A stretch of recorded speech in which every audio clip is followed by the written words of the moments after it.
and welcome to another rather bizarre video. Something that I've never really done before, so this is a fresh start. Football based. Basically what we're going to talk about today, it's going to be the top half of the Premier League table. And where I think teams are going to go and look at in the summer. Yeah. Now this is only going to be basic stuff, because even though I do sort of follow the form of teams, I don't really look too much into the ins and outs of other teams, unlike I do with my team, Sunderland. That's about it. So yeah, this could be part one, and part two I'll probably have out tomorrow.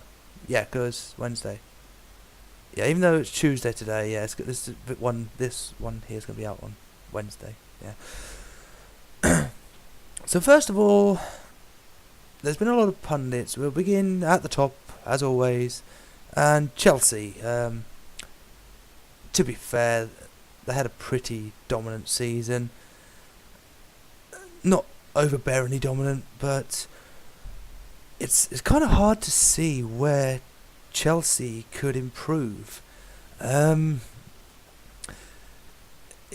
For years when I was growing up as a kid, Chelsea, they were a bit of a hit and miss club. And now that obviously Abramovich has taken over, he's invested a lot of money into the club. And so they finished. You look at the stats here, and I'm using my trusty phone here. So yeah, out of 38 games, they've won 26. Drew 9 and lost a mere 3. 3 games they lost all season. Scoring 73 goals, conceding 32. So it's not the highest scoring. But ending up 8 points clear at the top of the table.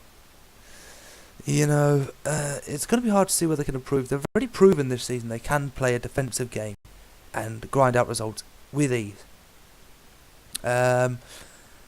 As most teams actually try to do against them. So, I would like to say they're missing, for me, in the midfield. I know they've got Fabregas, but as the seasons wore on, I know he was missing against Sunderland in the final game of the season, but Fabregas, he hasn't started the way he should. Diego Costa went off the boil. And to be honest, they need players. I think they need a few young players to bring a bit of freshness to the team, a bit of pace to them as well. Because that's where they're lacking a little. So, that's my opinion. Now we move on to Manchester City. Finished second, 79 points. Scored a mammoth 83 goals and conceded 38. So, and actually ended with a better goal difference than Chelsea. So if it came down to the final day of the season sort of job, and they both won, then City would have it hands down because of the goal difference. Manchester City, they've always been this weird sort of club since they've been taken over. They're hit and miss, that's all you can say. I honestly don't see where they could improve, to be honest with you. I suppose you look at the fact they conceded more goals, maybe defensively. Yaya Toure, he used to be the bane of any team, because they tried to feed the ball through Toure most of the time, and a lot of the time it worked. The League Cup final last season, he was phenomenal against Sunderland. He absolutely was phenomenal. So I don't really think it'll be a midfield job. I think more or less it'll be a defensive job they need to really improve in. Moving on to Arsenal. Oh, fuck me, Arsenal. Where do we fucking begin? I'm not going to bother reading out the amount of goals that they scored, because it was less than, the top two. The same with conceded, but 75 points. They finished 12 points adrift of Chelsea. And they've got the FA Cup final coming up. I think they could steal it. A bit of silverware, which is what they do need. But I'm not going to begin to explain what the fuck they need to improve on. Everything. There we go. Everything. They just need to improve on everything. Their finishing for the last few games of the season is fucking atrocious. It really was.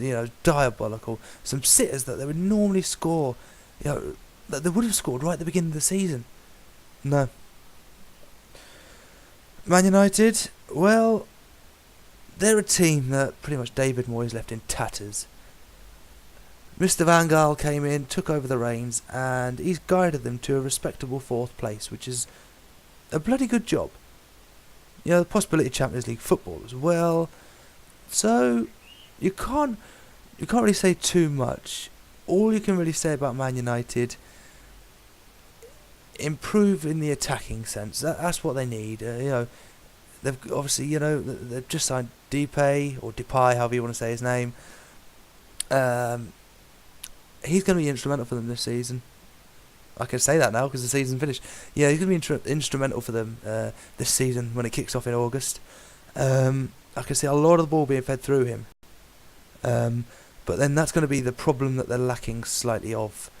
They've got decent attackers, but again, much like Arsenal and pretty much like Manchester City, their strikers have been a bit hit and miss. They really have. Wayne Rooney's not getting any younger. Robin Van Persie's not getting any younger either. So couple of fresh faces up front. Keep the generals, as they say, on their toes. So I think that could be where they look to go for, really. So moving on to 5th place, Tottenham Hotspur. Well, pipping Liverpool to Europa League, and what more could be said? Tottenham have had an up and down season, and I'm gonna keep saying this throughout this video. Pretty much every team, it's been hit and miss. It has been hit and miss. Now they need to massively improve on the midfielders that feed the strikers, because they've got the strikers there. Harry Kane, he's been formidable this season. He's been fantastic. Went off the boil a bit after he started playing for England. Was expected. Happens most of the time with any fucking English striker that gets called up to England. But yeah, that's where they're lacking. They've got Eriksen. Eriksen's a good, strong midfielder. He's attacking minded, which is what you need. He's fucking lethal from long range. You have to watch him. You do. You give him an inch, he will take a fucking mile. Easy as that. So that brings us on to Liverpool. Well, Liverpool, they haven't really had a hit and miss season. They've just had a simple miss season.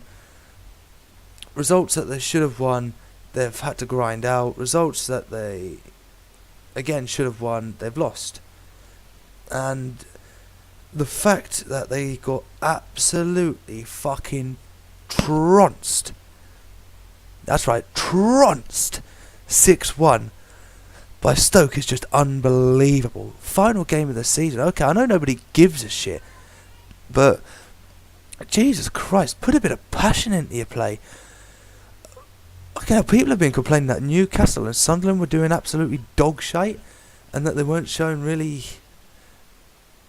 Well, Newcastle towards the end, they weren't showing enough passion or fight. Sunderland at first weren't, then they started to. What the hell is that? 6-1.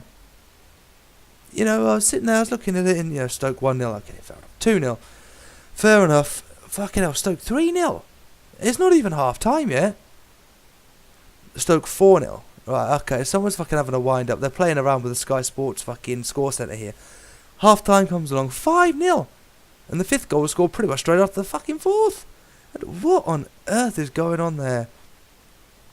I mean, credit, they got themselves on the score sheet. I think, to be honest, they needed that. If not, if that game had ended 6-0, I dare bet Brendan Rodgers would have been out the exit door. But it's good to see. The owners, they've shown a bit of faith. They're going to keep him on. But he's got a lot of crap he needs to weed out. Definitely. All round, to be honest. All round the pitch. And they need to do better next season. Even if they just finish 5th. You know, providing they beat what they've done this season, providing they don't get stonked by anyone, jeez, or spanked, fucking 6-1. Unbloody believable. So I keep having to unlock my phone, it's a fucking nightmare. Moving on to Southampton, well, here's a team that have drastically won off the boil.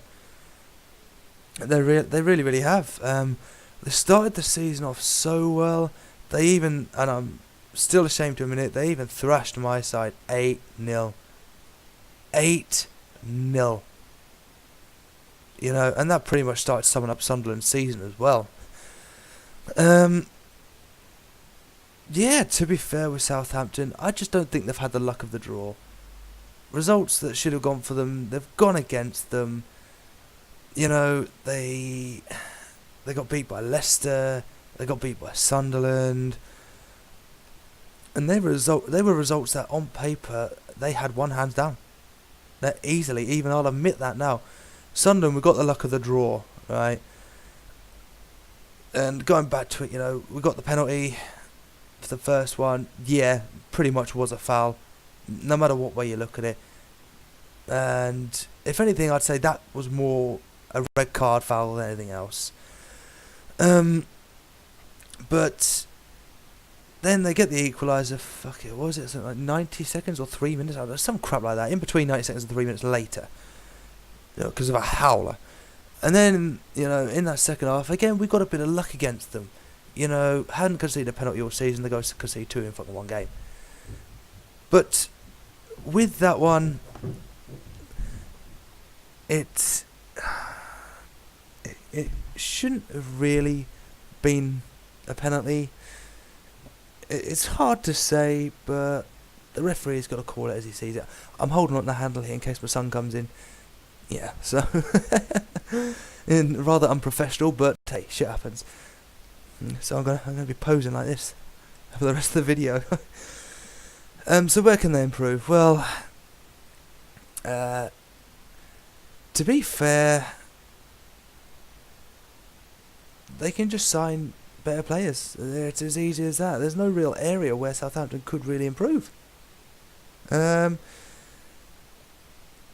Well, 8th place Swansea. Well, you know, ever since Gary Monk took over at Swansea, he's changed them. He's changed them for the better. And they shouldn't be where they are. Personally, I think they should be higher. They deserve a higher position. But, you know, with the likes of, you know, Michu not around, he was in fine form for them last season, and I don't think they ever really sort of recovered from that. They've got the results, yeah, of course they have. You know, they've got the defeats, yes, and the draws, but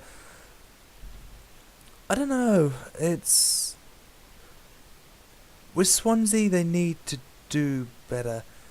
Sometimes it just seems like they settle for results that they shouldn't be. You know, they're lacking a slight cutting edge, and that's no disrespect to them, because I admire Swansea, and fuck it out, what Gary Monk's done, he's... I suppose you could say it's a transition phase that they're going through. He's steadied the ship, so next season, if they can get a few better players in, they're going to do more, and 8th place, I think maybe Europa potential for next season. So that brings us on, here we go, to number 9, Stoke City. Well, ending the season on a massive high, as I've mentioned. Drilling Liverpool into the ground 6-1, you know. And to me, I think any team would want to do that. Fuck, I'd love to sit there and watch Sunderland do that. You know, again, Stoke are pretty much the same as Swansea. Charlie Adams started to come into it more at the end of the season, and you know, again, they're just like Swansea. They've got players there that have the potential to really beat teams, and yeah, there's not much more to say. More players, and they just need to put out a bigger effort. They've done well. They have done really well this season. So more players, bigger effort, bigger push, and who knows for next season. Right, and finally we move on to number 10. Well, 10, Crystal Palace. Where do I begin? They were starting to look dead and buried. They really were starting to look dead and buried. And then Alan Pardew comes into the team after leaving Newcastle and leaving them down the shitter. He takes over, and wow, what a honeymoon period they had. They were looking like they were doomed for relegation. They really did. They weren't picking up results for love nor money that they needed. Pardew comes in, transformation complete. People thought the honeymoon period was over. Then he started picking up a few results again in his favour, losing as any team does, win, lose, sort of that sort of thing. It was good to see. And I've got to say, I can't stand Alan Pardew. I think he's a fucking arrogant, pompous prick. I really do. But yeah, so where can Palace do right? Well, they've got a pacey team. They need to keep that. They've got the right man in Pardew, that's clear. They've stayed up. They finished in the top 10 when they looked dead and buried. So, yeah. Fantastic job he's done there. You've got to respect that. While I don't respect the man, I respect what he's done. Easy as that. They just need more pacey players. If he can keep that up, keep up a bit of a good defensive record that he started having, they'll do well. They really do. They'll do really well next season. And it'd be good to see as well. A bit of another London club getting up there. So yeah, that's it for the top 10, guys. That's part 1. Again, these are all my opinions. Let me know in the comments below. And let me know what you think. And I'll be back on Thursday for the second part. And my God, that's going to be a longer and more interesting video. See you in a bit.